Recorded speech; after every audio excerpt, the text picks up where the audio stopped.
Welcome to Try Not to Overthink It, where we explore the intricate landscape of mental health, well-being, and everyday life. I'm RJ. I'm Khalil.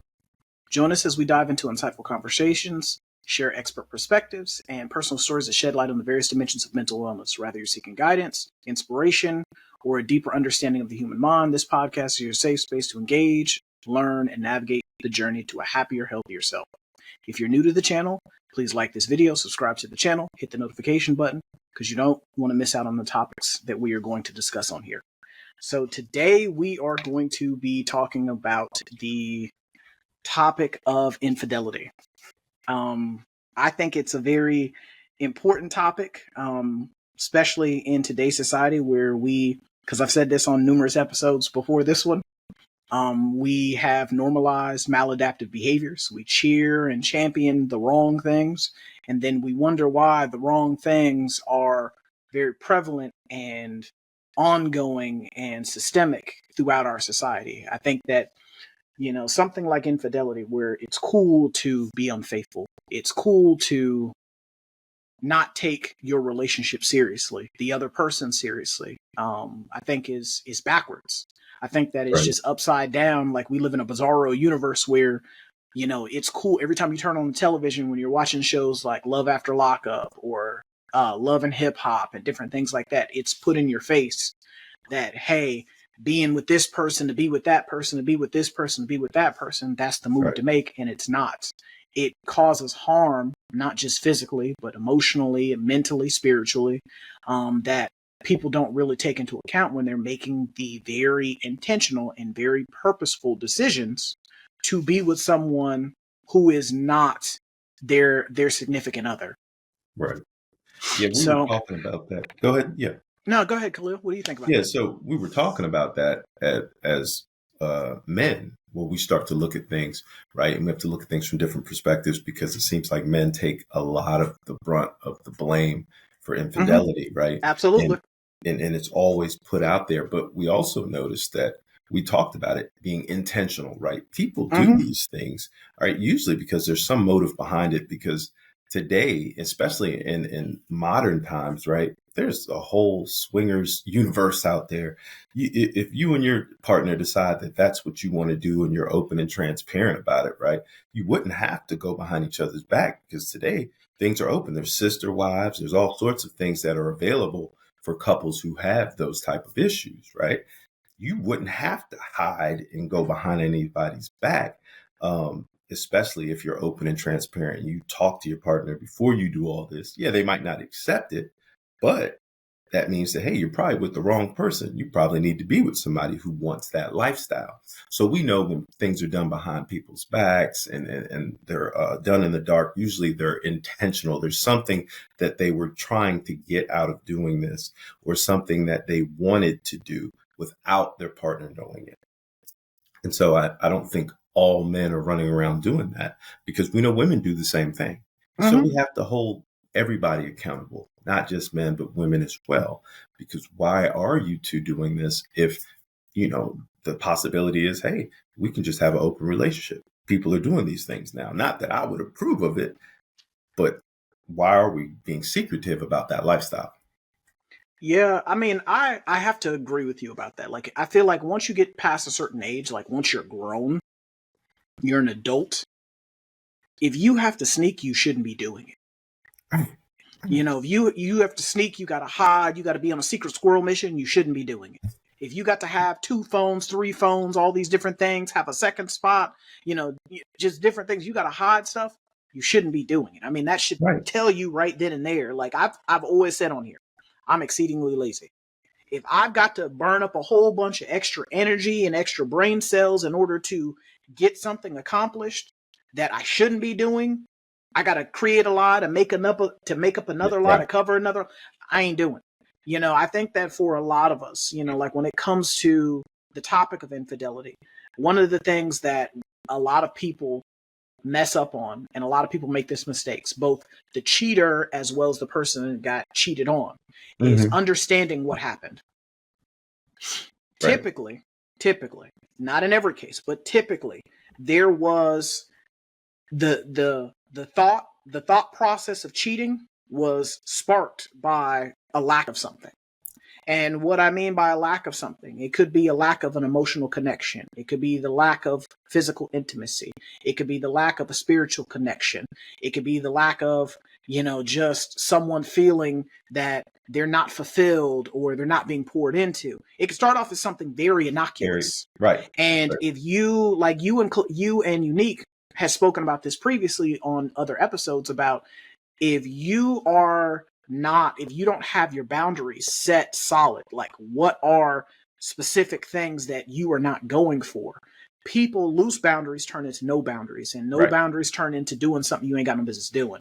So when you are operating from a space of lack, when you Hmm. are missing something because your partner, and again, this goes back to when you are in a relationship with somebody, communication is the most important thing. No one Yes. can read your mind. So if like my mom used to say, a closed mouth won't get fed. So if I don't know that you are missing this piece from me as your partner, how can I provide that to you? Right. But when you understand what happened, you keep yourself as the person that got cheated on, or even the person that did the cheating.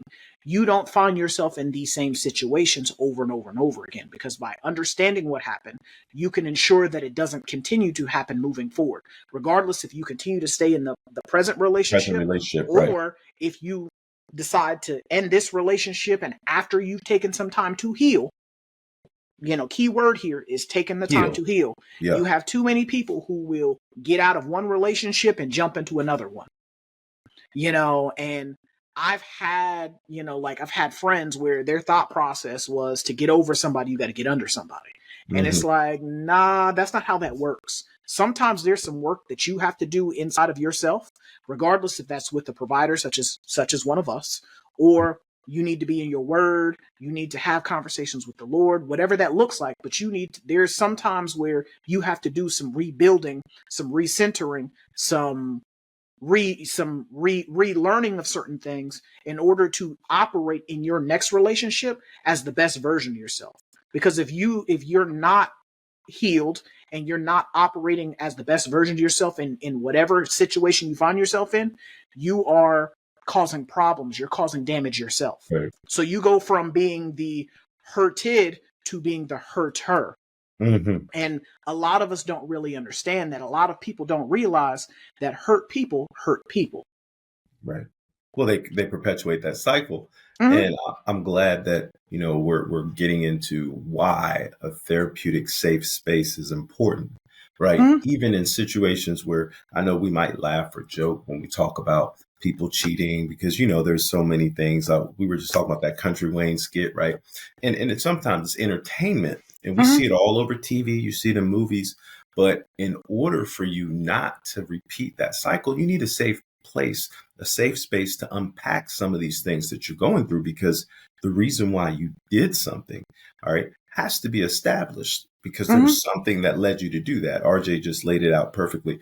I would say, if you get a clinician, a therapist, or someone to help you, or even your pastor, we were talking about that as well. Whoever you go to, you should feel safe unpacking some of these needs that you had that weren't being met, or some of your perceived needs that weren't going to be met. Because if I'm hiding something from my partner, especially someone who I live with, who I'm supposed to be fully devoted with, if we can't talk, if we can't air out our grievances, if we can't talk about our differences, or even when it comes to intimacy, some of our beliefs behind it, right? Mm-hmm. Right, then we're not going to be able to pursue a deeper, intimate relationship with one another. So if I don't have someone to talk to about that, and me being a therapist, I've had a few men actually say, "Man, look, it's become a habit almost now, and I haven't been able to talk to my spouse about it. I haven't really been able to sit there and unpack why I feel the need to do this when I do have a good partner at home." Some of these people were saying there was nothing wrong with their partner, and so I had to probe, I had to dig. Why Mm-hmm. don't you feel comfortable talking with your partner about certain needs that you wanted met? Because at the base level of it, it was certain needs that they perceived that weren't going to be met. like they couldn't talk about certain things with that partner, but they could talk about it with the person they're cheating with. The craziest stuff that you heard, it's like, man, it's not even about, um, it wasn't even about that person looking better.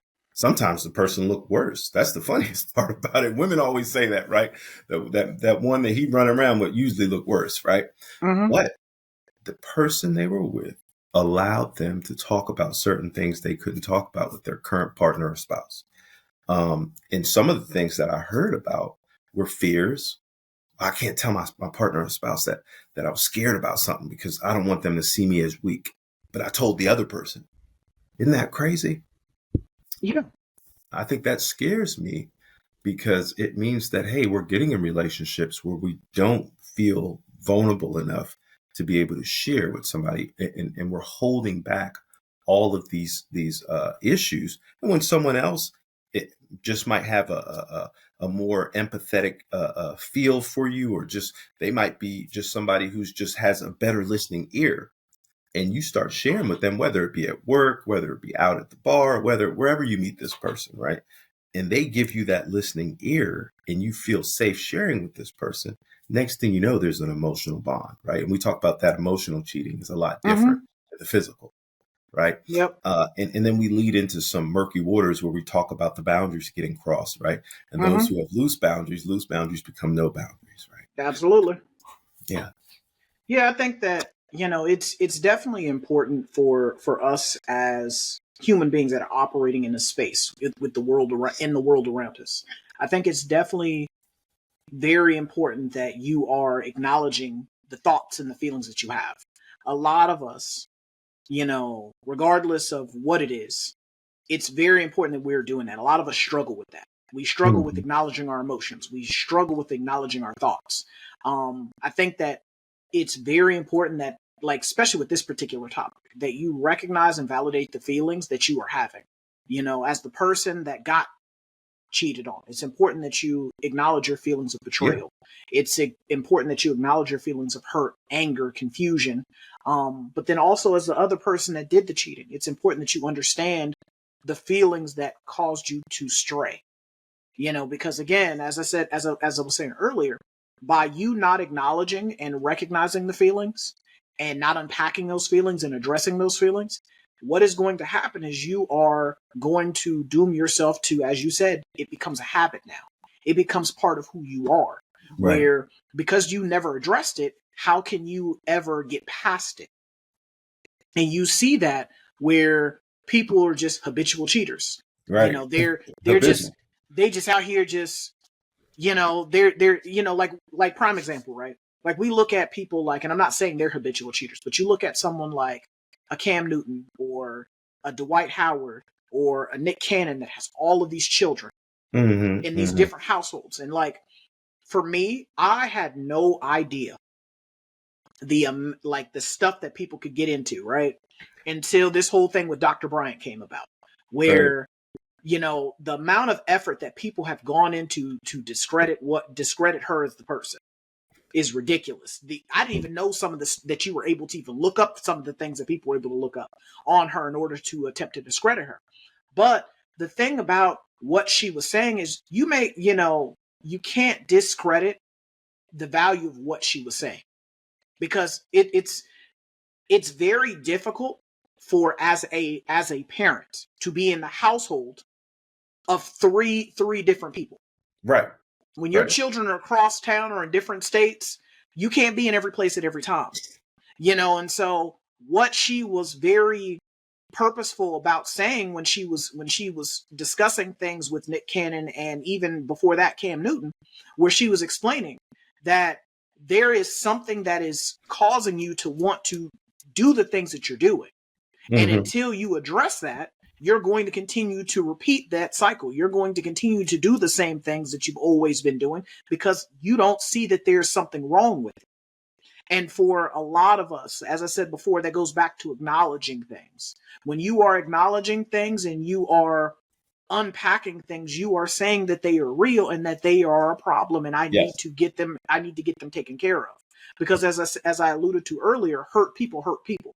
Hmm. So until you unpack why you feel the way that you feel and why you're doing the things that you're doing, or why, now you find yourself on the other side of this and your life is in shambles and your relationship is falling apart because of X, Y, and Z.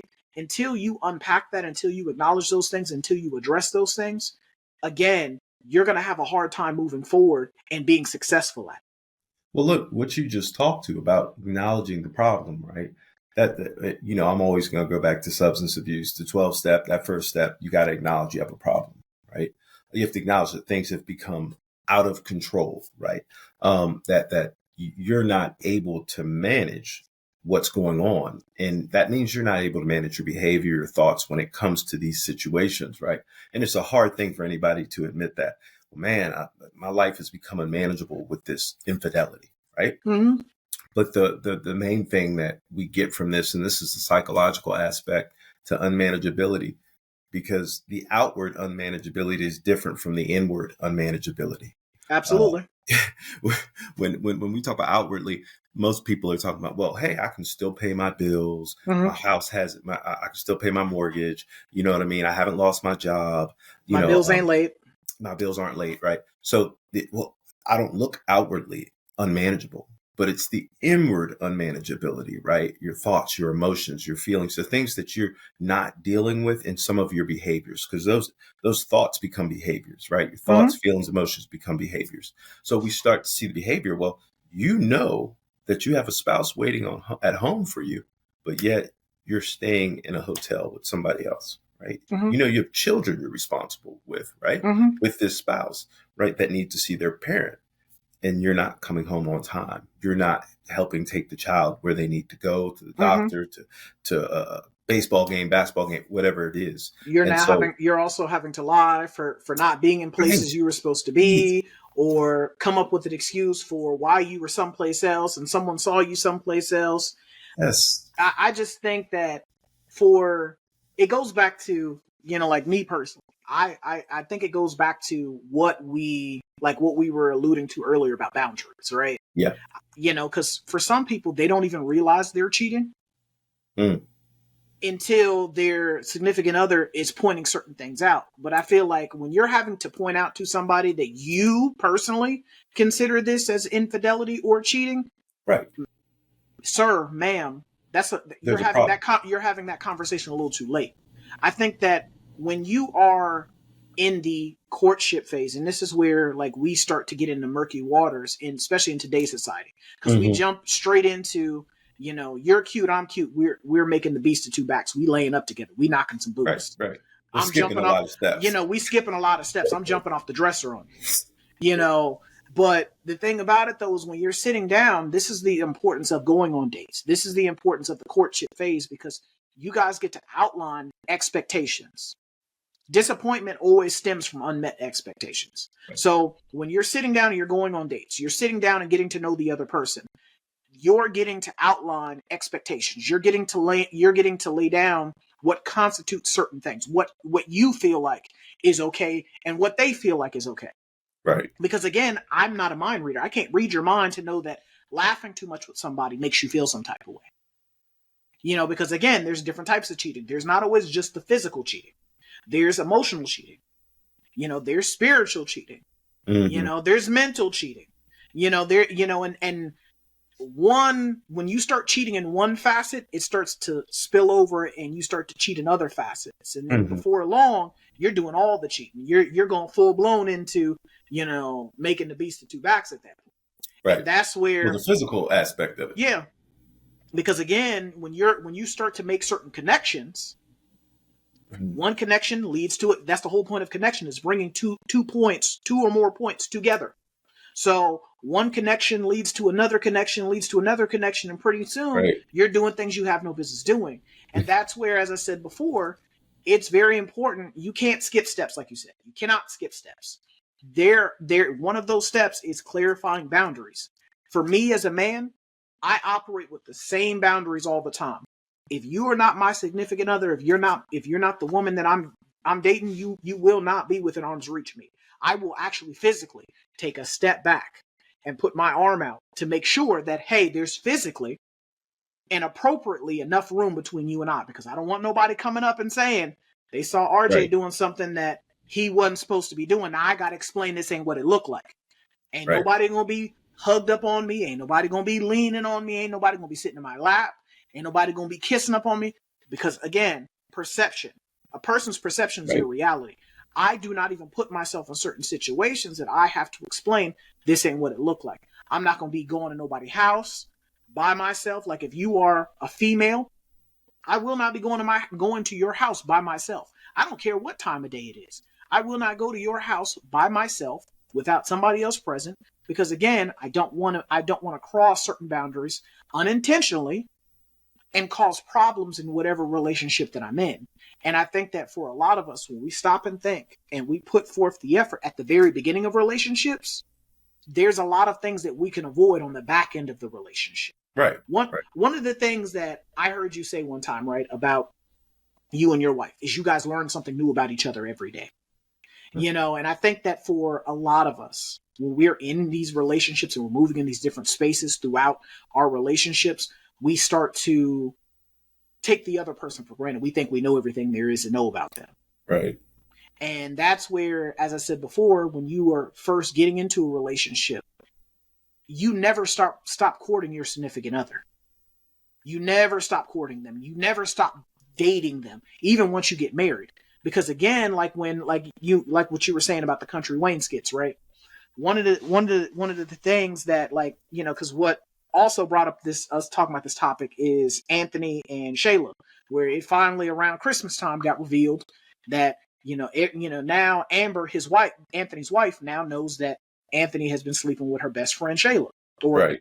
according to him, for like the last week. You know, which again, anybody watch this kids will tell you they've been sleeping together for about past 6 months.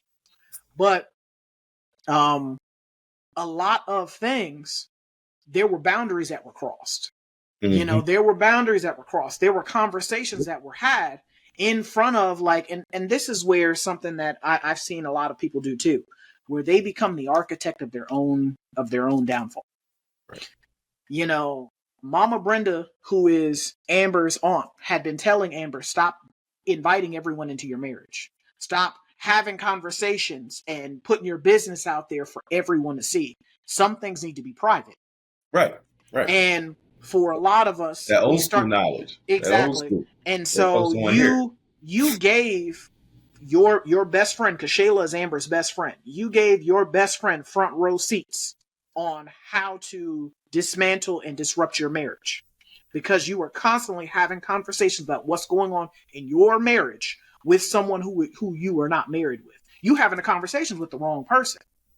You're violating your husband's boundaries, and then you're expecting that someone who's already been plotting on you from the very beginning, she sees what you have because she's with you all the time.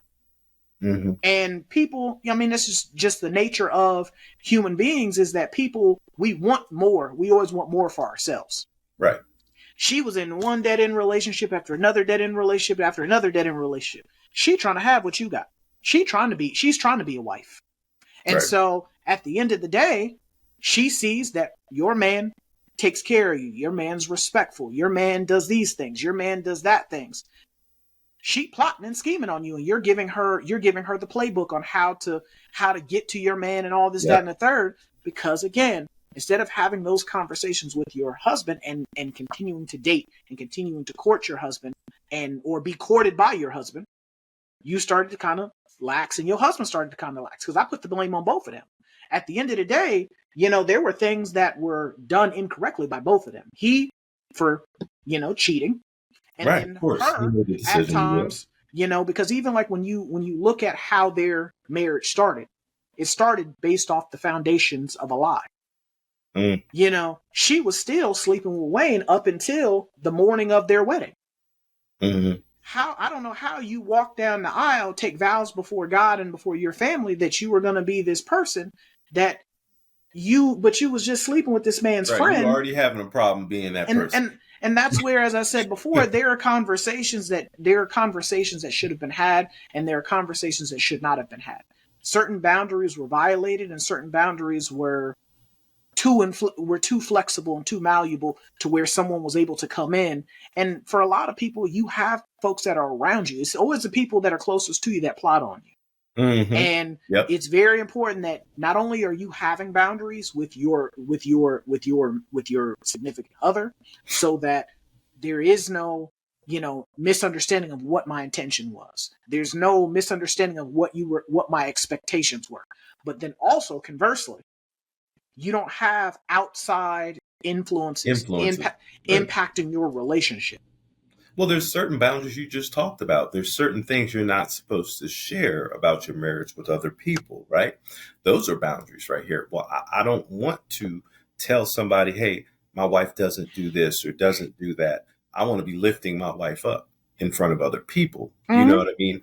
Even some of your friends, your closest friends that you might want to, talk to or vent to, right?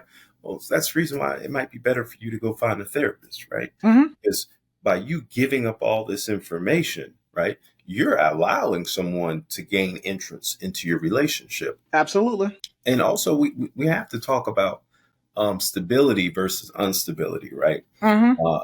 And my mom was always good with this. When I remember when I first got married, she was always telling me, she said, hey, you have to change, because I was young and I still had a lot of single friends, right? And she said, well, you're going to have to change who you and your wife are around, because you can't run around with a whole bunch of single friends. Absolutely. 26, 27, I still had single friends. They weren't married.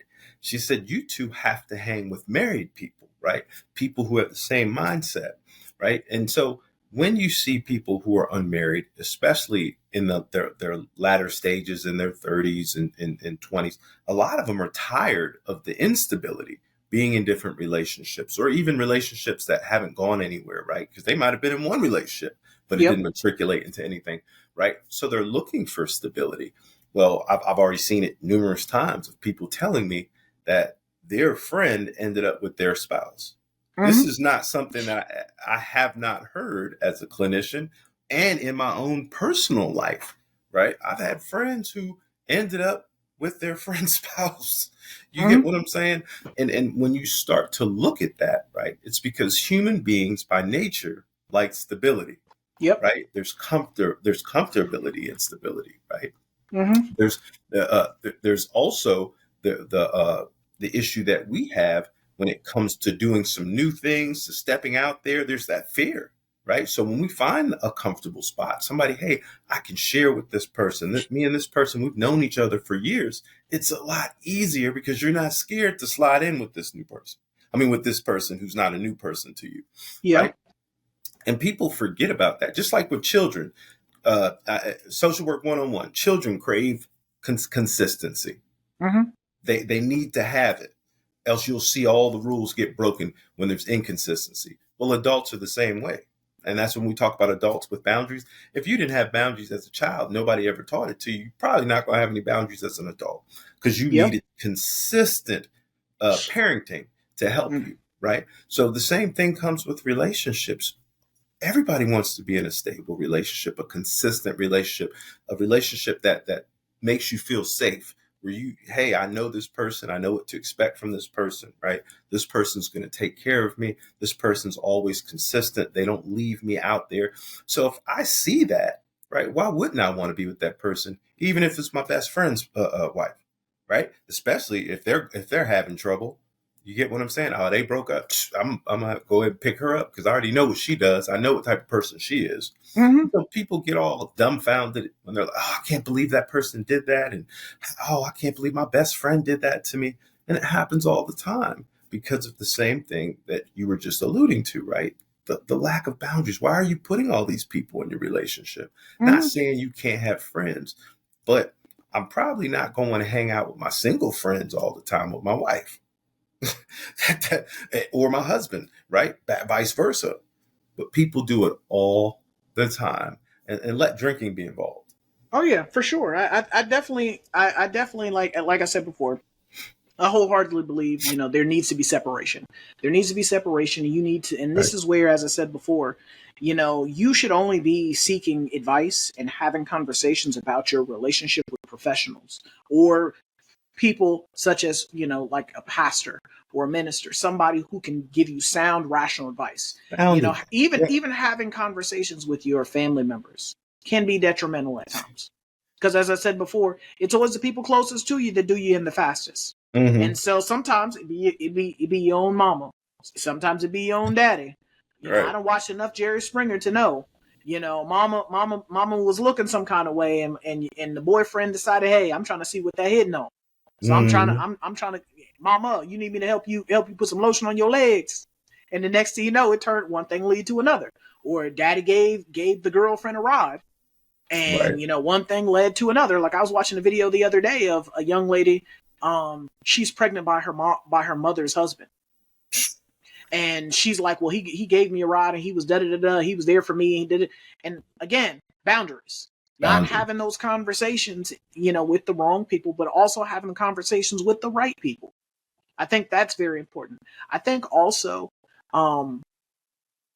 just being able to be accountable. Being able to be accountable is very important.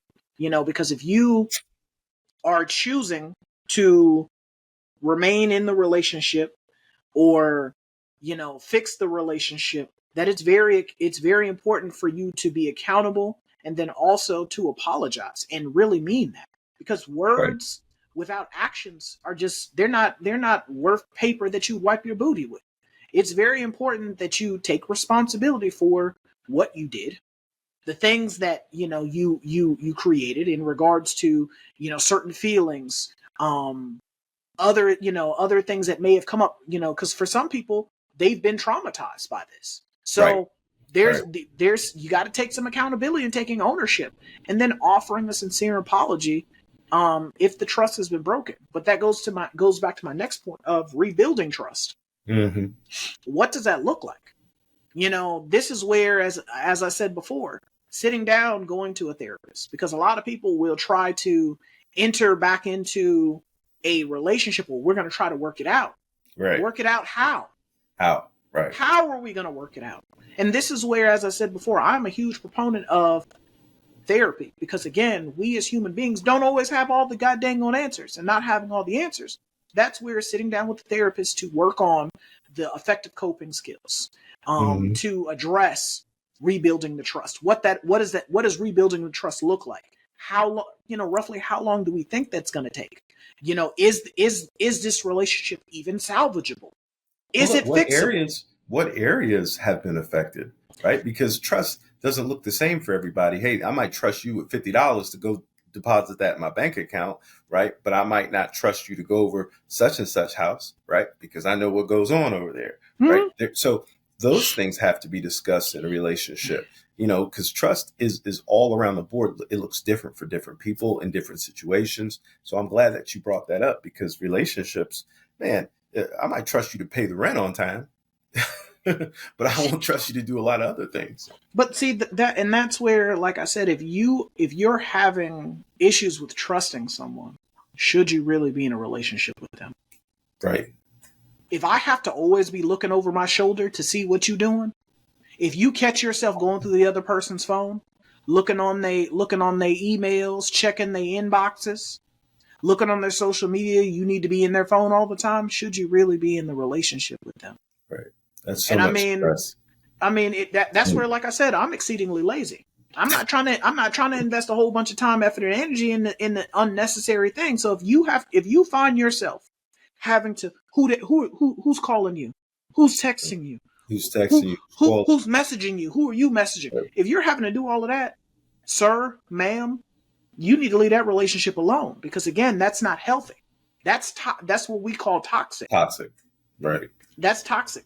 That's toxic from you, and then it's also toxic from the other person. The fact that, again, this goes back to rebuilding the trust. If you know certain things are triggering for somebody, you are a goddamn gone fool that you would continue to play into things that you know are triggering somebody. So if you know that, hey, my significant other, I've damaged the trust, and I'm constantly locking my phone. I get Right. up and I take my phone with me when I leave the room, or um, I have a secret passcode on my phone, and I'm always doing stuff that appears sneaky. You're putting that person in a constant thought process that you're doing something that you have no business doing Right. again. Again. And Right. so, where you may be doing something completely innocent, but you are reigniting a certain flame that may have been on the process of going out by your own actions. And that's where, as I said before, you have to take some time to kind of reassess, like, hey, maybe I need to move a little bit differently. Because with rebuilding the trust, that includes open communication. That includes transparency, meaning that, hey, there's no secrets here. If you in a relationship, you having secrets anyway. You ain't in no relationship. That's a situationship. Think about it, right? Like, I don't put my wife knows my passcode, right, to my phone, right? I'm not gonna sit here hide nothing, because if I leave something crazy on my phone, I know she's gonna see it, right? So at that point, right, I have to be open and transparent. If somebody texts me and talks out of line, man, my first response, especially I work in an industry with mostly females, and they don't. Most people are very respectful of my relationship. But if they did text me something out, my response, because I know my wife uses my phone, I use her phone. Depending on where I forget my phone at home, it don't matter. It happens. I use her phone, right? She used my phone. But the funniest thing is that response in there to something crazy better be shut down, because I have to practice appropriate boundaries. Yeah. We've been together for long enough where she knows, hey, if I haven't practiced the boundaries, there is a reason behind it. And I have to, and at this point, I must be transparent in my relationship if I want my relationship to work. So if I'm sitting here entertaining any type of nonsense, right, that's going to be a discussion. We're going to have a good discussion. A strongly worded discussion with some choice words. With some choice words, right? So that when you hear about people, oh, well, man, I left my phone out. I had a friend tell me that story, and it was pretty funny, but it wasn't really once I look at it, because he was talking to somebody else on the phone. And he left the phone out, and boom, everything gets exposed, right? And of course, it's funny because, like, man, how you leave it up? Man, I left the phone on the counter when I got in the shower, something like that. But I say all that to say this. We find out that, hey, when that person actually took the liberty to look through your messages, right, because they felt the need, that they were paranoid about something, and then they saw it was real, it made it look very funny, because it appeared that he had been gaslighting her. Well, I ain't talking to nobody. Ain't nothing going on. Da, da, da, da. You just imagining this stuff, right? And when she found proof, right, lady went crazy, right? Like, she was off her rocker for a little bit, and she, like you said, all her energy was investing into checking what he was doing, where he was going, and she couldn't trust him anymore. Well, at that point, we get to what you were talking about earlier, right? Well, we have to rebuild the trust if we want to continue this relationship. Yeah, I mean, and that leads me to my next point, though, like the future of the relationship. Both parties, if you're choosing to stay together, need to assess, are they committed to moving forward together, and what that process will look like. Right. Too many times, you have one person that wants to move forward, and the other person is not 100% in. And you're dooming yourself to be in a cyclical, problematic, chaotic relationship from there forward. Because again, with offering the apology and attempting to rebuild the trust, if you accept my apology, this is a common mistake that most people make right nowadays, right? If you accept somebody's apology, that shit is dead. Right. And what I mean by that shit being dead, that means you don't get to bring it back up in the heat of an argument. Oh, you cheated. Because like even where I watch the Country Wayne skits, right? I watch them every day. I ain't gonna hold you, but I be watching them. And like, one of the couples that's on there, Jay and Ernestine. Ernestine cheated first. There were some boundaries that were being violated. Jay communicated to her, "Hey, I don't feel comfortable with you going and having a male personal trainer." She violated the boundaries. Next thing you know, they're going out on dates. Next thing you know, they're sleeping together. So now you've lost your marriage for somebody that was avoidable, because had you listened to your husband. So then fast forward, he cheats. She forget now when she cheated and He moved forward with his life. She developed cancer. He started taking care of her. They reconnected. They rekindled their marriage, whatever. They're trying to work things out. You never hear him bring it back up. You never hear him bring it back up. Whereas conversely, when he cheated, and it all came out that he had been cheating, she never misses an opportunity when they get to argue to throw it in his face. to throw it in his face. And to me, what is the point of accepting someone's apology if you're never going to let it die? That defeats the purpose of them apologizing and then you accepting it. So with moving forward in the relationship and wanting to see the relationship, stay alive, and we're going to start over fresh, hey, you don't get to throw it in somebody's face during the course of an argument. You just don't get to do that. Well, and so as a clinician, when I see that, especially when couples come in and it's like, hey, well, this person did this and that's why I still can't trust them. Or back in the day, he did this and it's still in my mind. Well, how did you proceed forward in this relationship feeling like this all the time, right? That's the common sense, right? Why would you want to proceed in a relationship where I'm constantly feeling as this person is untrustworthy or they're going to stab me in my back again, right? You've been doing that for how long? He cheated or she cheated 5 years ago and you're still throwing that up. And then, hey, that means that's the only thing you have against them at this point. So you've held on to this. Why are you still in this relationship? If this is the only thing you can keep throwing up every time, and then they use it as a scapegoat, right? Like, hey, if they do anything wrong, remember you did this, right? So it's an unhealthy balance in the relationship if you're always going to hold that over that person's head. And to me, common sense is like, I'm not going to be in a relationship where I distrust you or dislike you. You know what I'm saying? Because because obviously, if I dislike you or I really don't like something you did or your character to me seems like I start judging your character and you don't seem like you're a person of a worthy character to be around me, but I keep you. Then why am I keeping you? Because you're comfortable with me?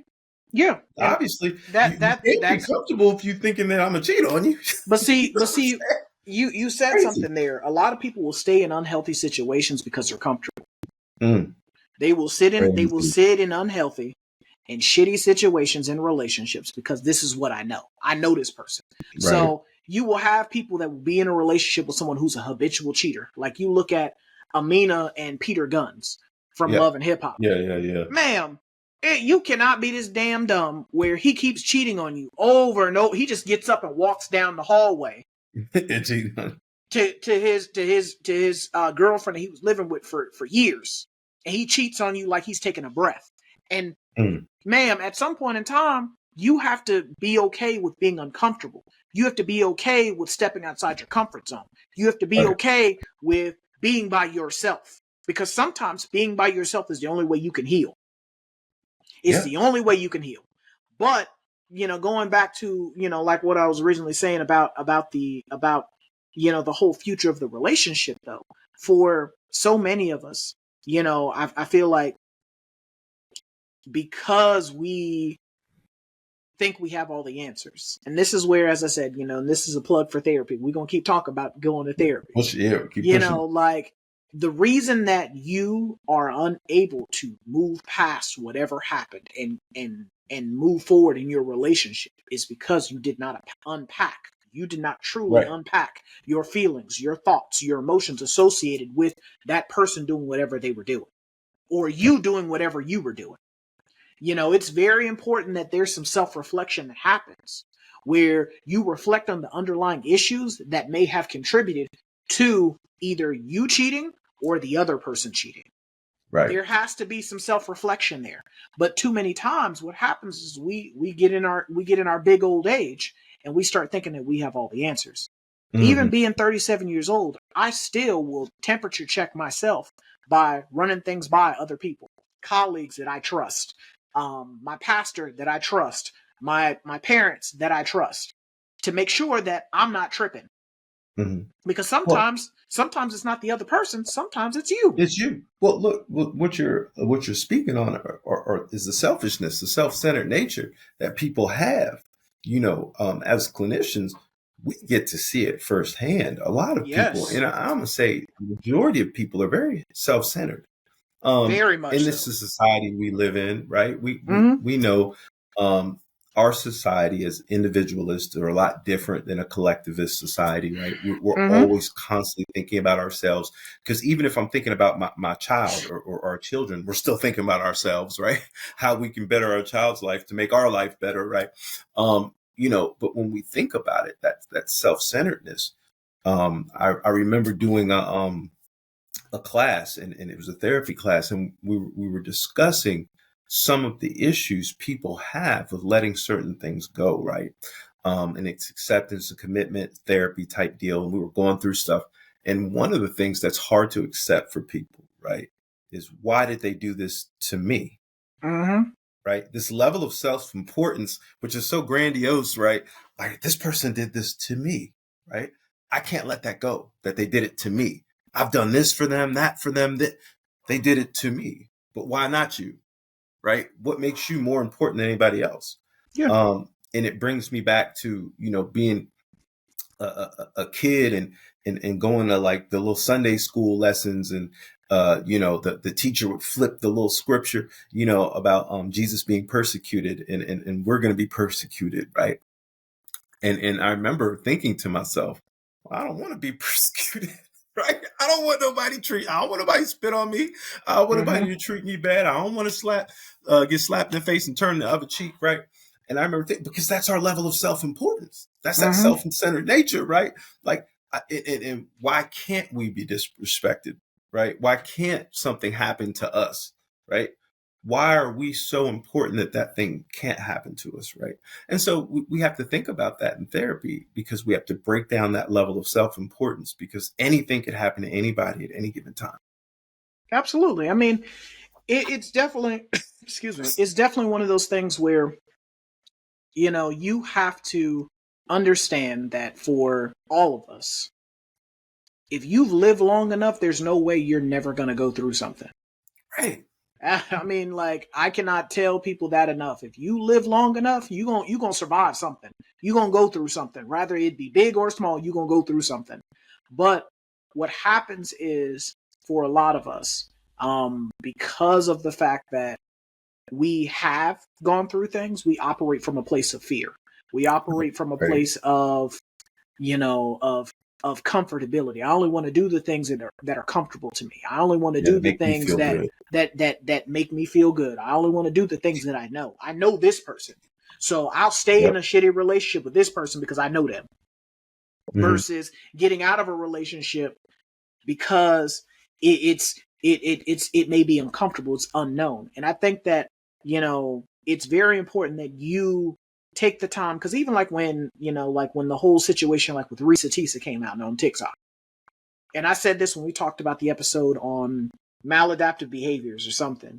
it was Mm-hmm. it was it was one of those things where, as I said on that episode, she was so busy trying to be chosen that she never chose herself.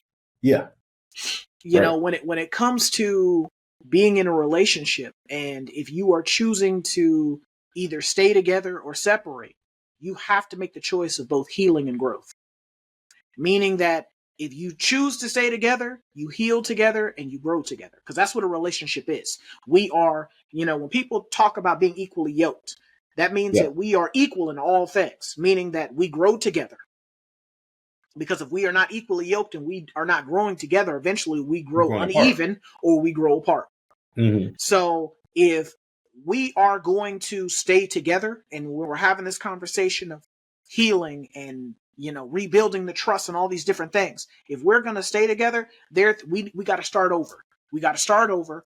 We got to make the old thing new, and we have to operate from a place of both healing and growth, meaning that we're going to either heal together and grow together and work through things together. We're going to be on the same page at the same time, singing the same song, in the same pitch, in the same key. We're not doing different things. We are going to truly move the right way. Or you need to do all of those things separately, and that is where, as I said before, having a therapist, have someone guide you through that. Because again, Mm-hmm. for people have a misconception of what therapy is. what a marriage and family therapist does, what an individual therapist does. Right. Their goal, their job is never to give you advice. Their goal, their job is never to tell you what to do.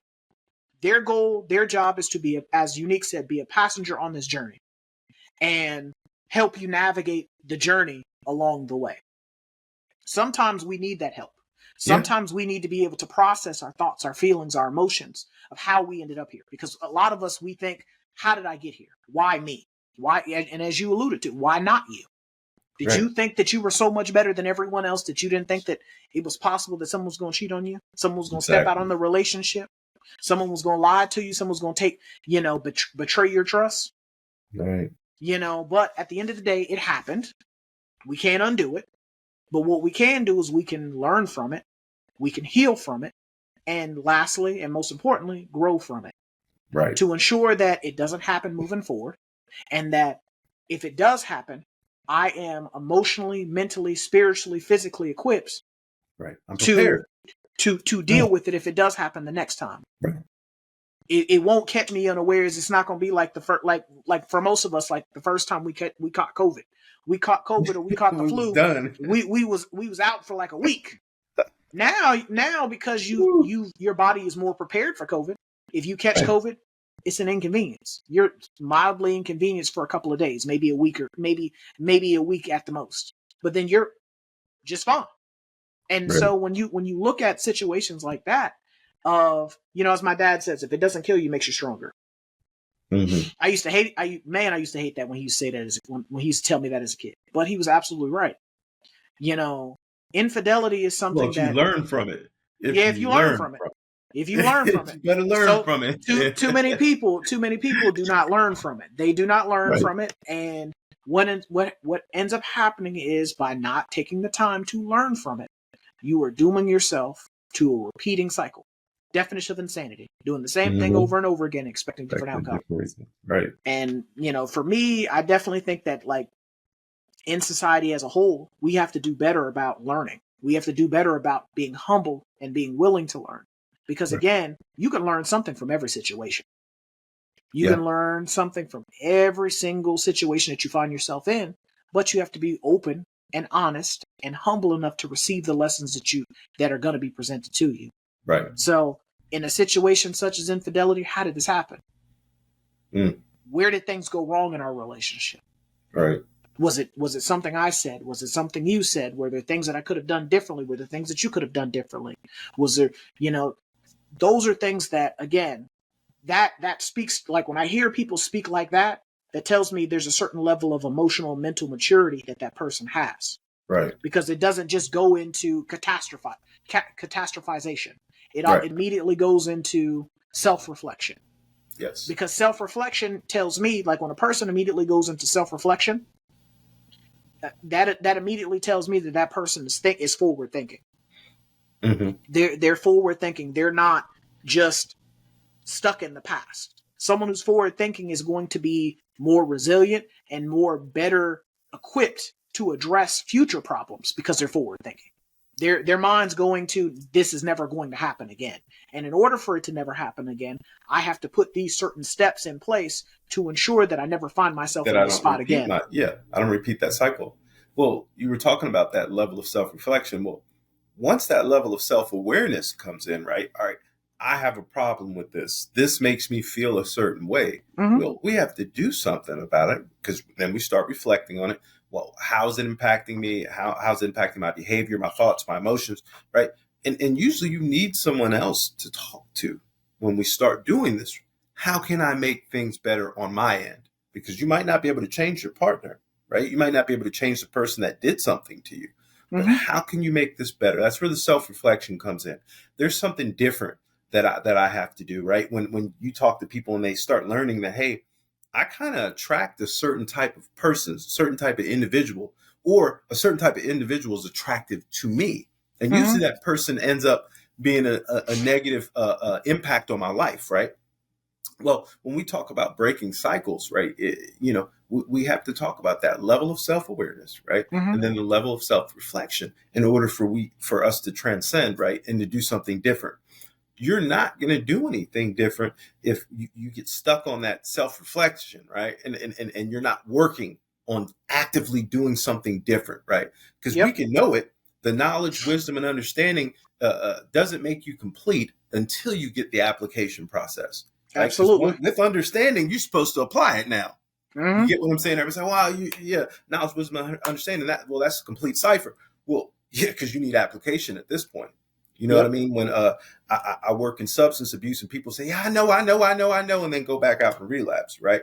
Or when you work with people who are released on the pre-release centers and stuff like that, and they know everything, and I'm gonna be good. I'm gonna go, man. I ain't going back to jail this time. Boom, boom, and then they're back in jail, right? Mm-hmm. Because you can have all the knowledge, wisdom, and understanding, right?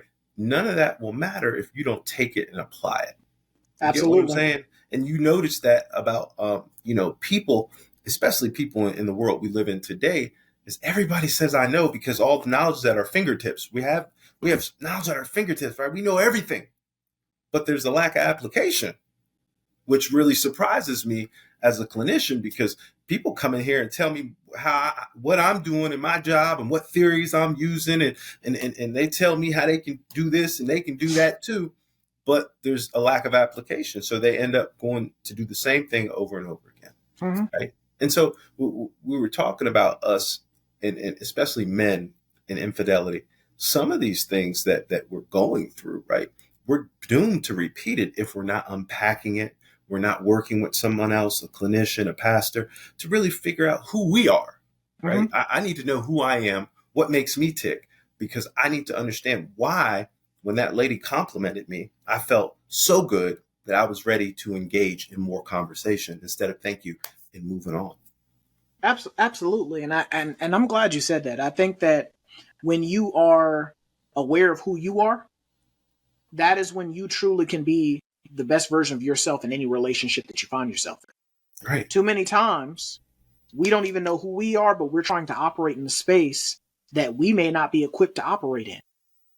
Yeah. And that is where you start seeing things, such as maladaptive behaviors, where people are doing things they have no business doing because they're not the best version of the best version of themselves because they don't even know who they are. So as you said, you start engaging in conversations or doing things that you have no business doing because you don't even know why. You're just doing it. You're just doing it. You're just doing it. And that's where, as I said, the therapy comes in, because the therapy helps you understand that it helps you understand the why. Why are you doing this? What's causing you to do this? And then not only do you understand why, but then what you can do to stop yourself from doing it moving forward. Because again, understanding without actual application and actual correction of the behavior is just dooming yourself to repeat it. Because I know that eating chocolate cake is bad for me every day, but if I don't make better healthy food decisions, there's a real possibility, because diabetes runs in my family, there's a real possibility, Right. There's going to be some health complications that come up down the road. So those are things where, as I said before, when it comes to things such as infidelity, it's not just a simple you cheated or I cheated. There's a lot that goes behind it. There's a lot that goes into it. And until you understand all of those different things, again, you're going to see yourself you will find yourself being in certain spots over and over and over again.